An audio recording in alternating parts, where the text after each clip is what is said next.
Churn is cancer for a SaaS company. Overlooking it may have been the single biggest mistake our company made and the closest we've ever been from going out of business. Churn is a silent killer that slowly but surely will eat away your business. You can cure it if you could catch it early on, but if you let your churn problem go unchecked, it will kill your startup. And we learned this the hard way. So let me give you some context into how we found ourselves here. Between 2015 and 2016, our company grew really fast. We 5x'd our subscriptions just in 12 months, and everybody was really excited.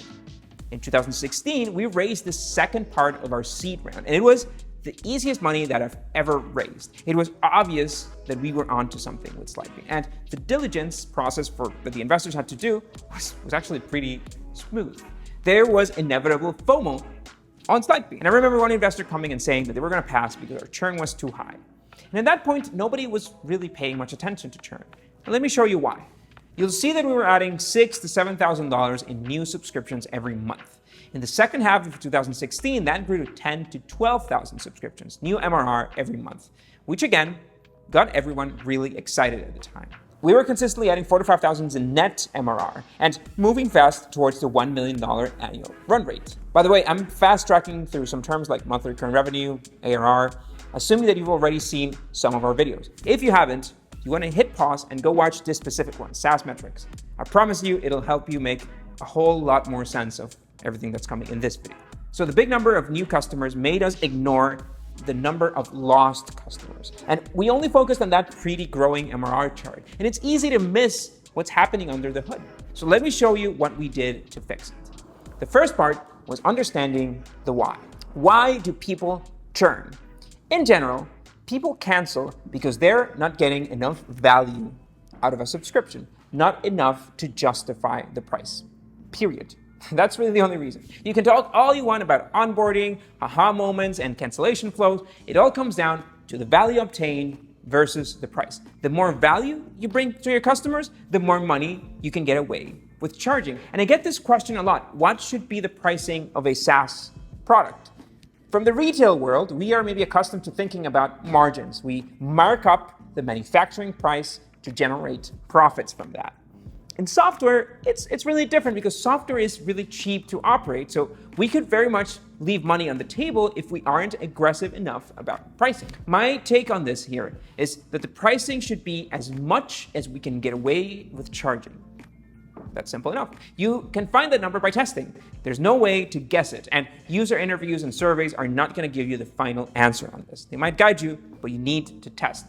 And balancing these two variables, the value obtained and the price, is really some of the most complex challenges for a SaaS product manager. So let's talk about value first. The value that a customer gets from a product can be affected by, number one, the onboarding.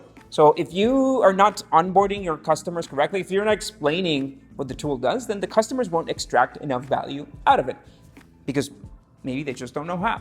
Then you have the UX, the user experience. If customers can't find what they're looking for, or if they find the experience frustrating, we are willing to forgive UX hiccups up to a certain point, but after that, we'll just cancel. Number three is simply how the tool is used in their day-to-day. Are they using it daily, weekly? What's the alternative? How much of a better experience are you giving them versus the alternative?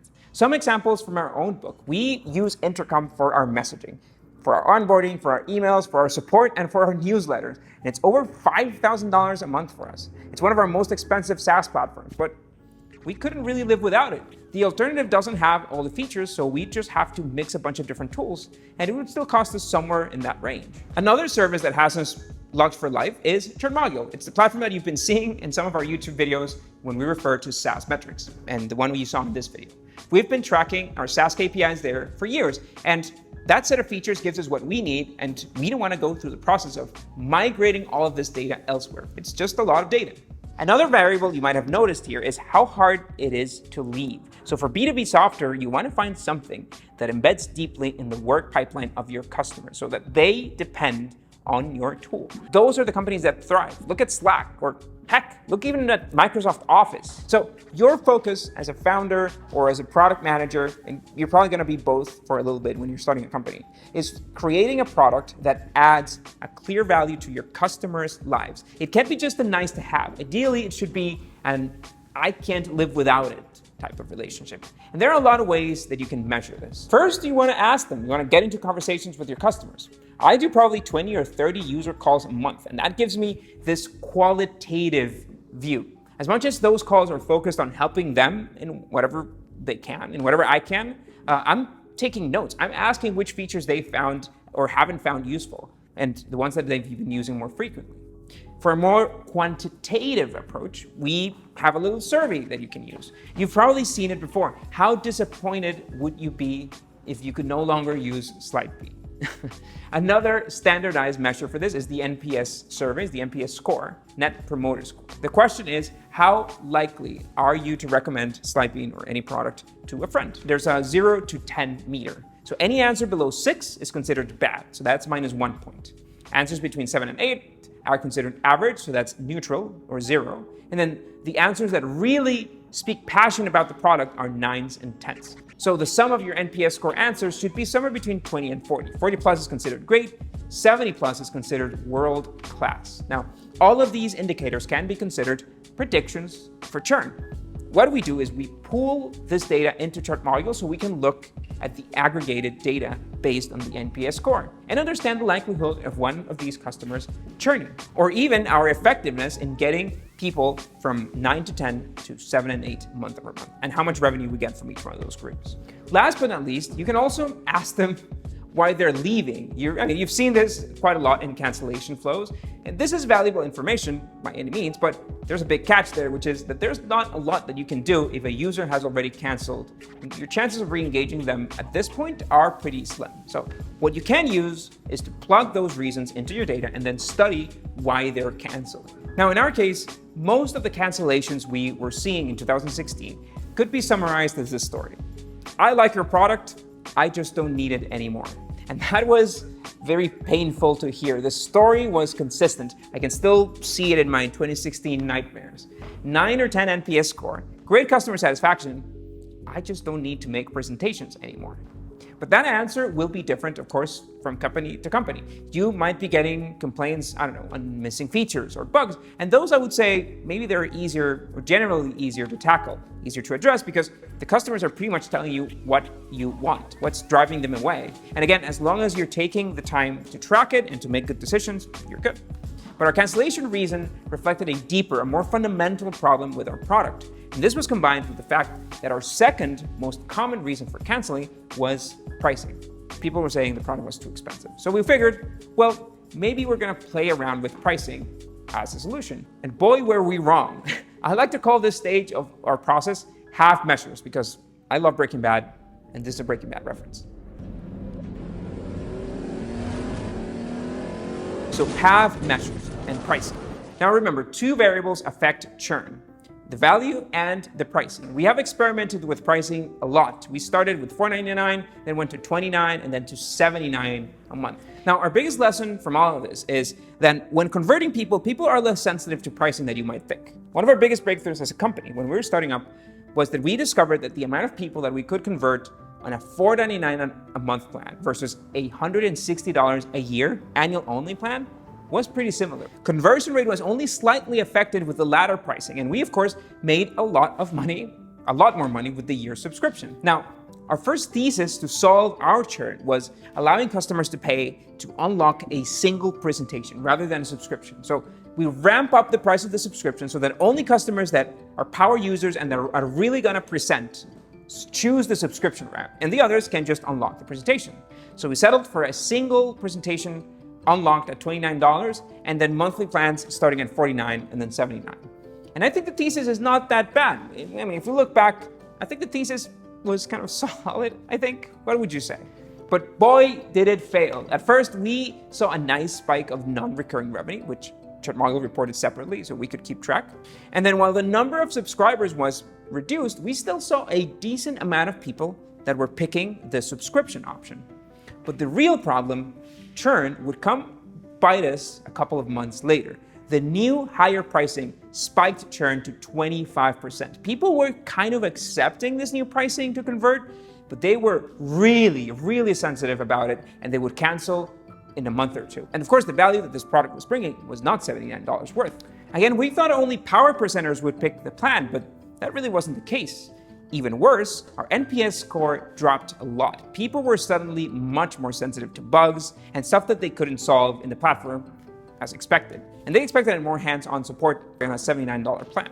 Now, one detail we did not foresee here was how much revenue shifted from recurring to non-recurring. We had to chase those sales every month, and a bad month would seriously endanger our runway. So after a failure in that approach, we considered going with a lower pricing. We came up with a plan called Starter, which was priced at $12 a month. And that kind of worked, The churn on the $12 a month plan was better, under 10% for the first time in a while. But the next problem was lifetime value and cash flow. Look at this math.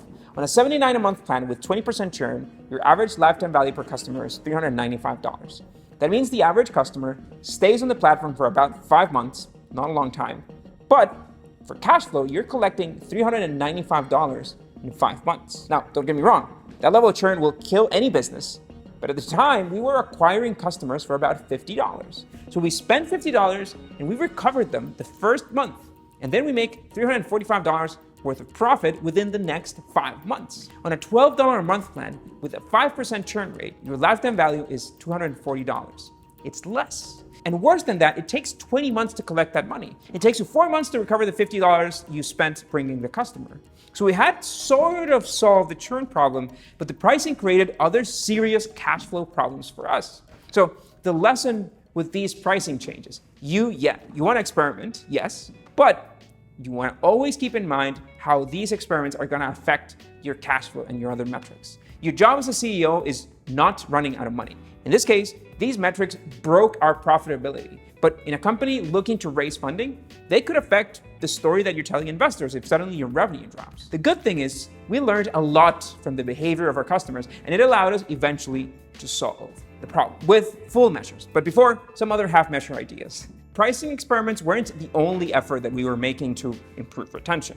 We set up an aggressive dunning campaigns. Dunning emails are used to recover customers who just canceled, maybe voluntarily or involuntarily. Voluntary churn comes from people that took the time to go and cancel the product. Involuntary churn comes from people whose credit cards expired or failed to update them. It's churn either way, but you tackle it very differently. Now, we also iterated a lot on our onboarding process, both visually and with emails. We became really good at getting great open rates, which we achieved by sending really personalized, but still automated emails that included details from the customer's activity on the platform. If you include that information in the email, people are bound to read them because they feel that it's very much directed to them. And those were good efforts that we still do, and we could accurately measure how much churn was stopped thanks to those, but it wasn't enough. We needed full measures. Because what we had failed to see through all of these years, through all of these experiments, was that our problem was a product market fit problem.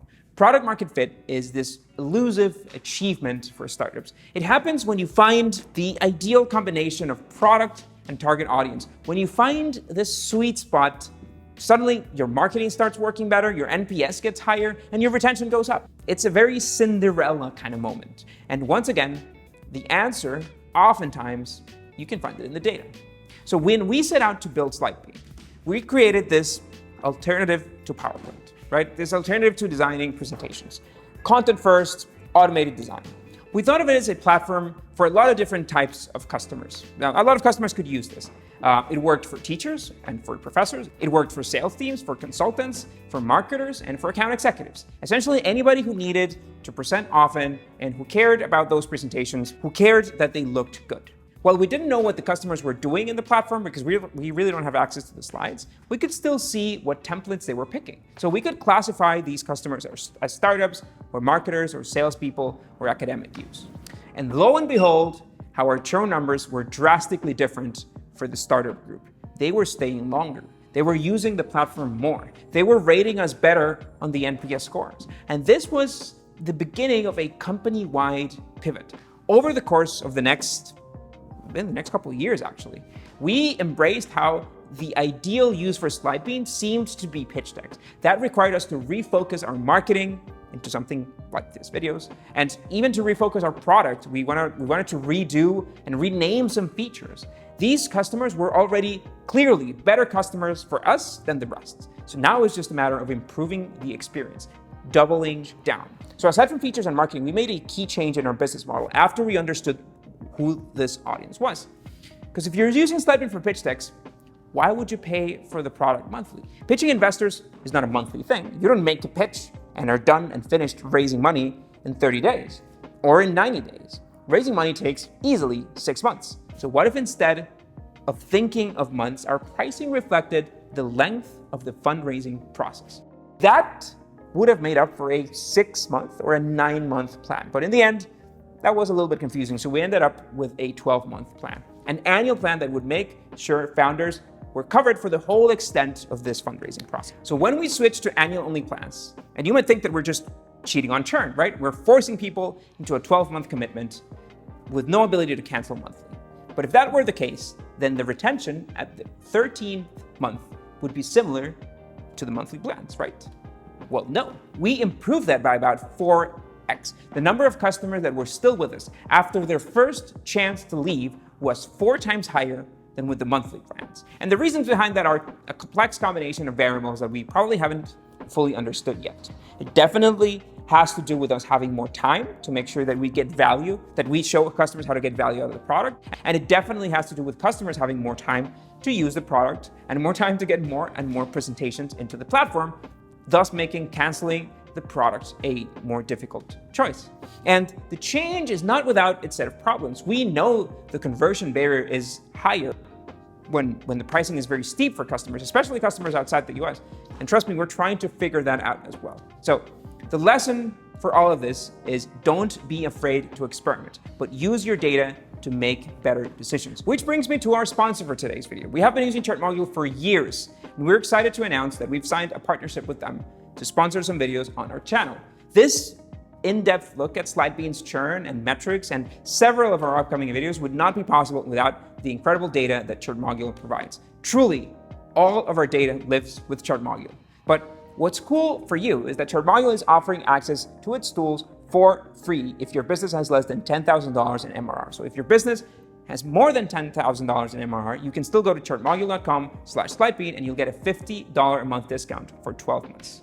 Either way, you want to check out churnmodule.com/Slidebean. Promise you won't regret it. Make sure you hit that subscribe button and we'll see you next week.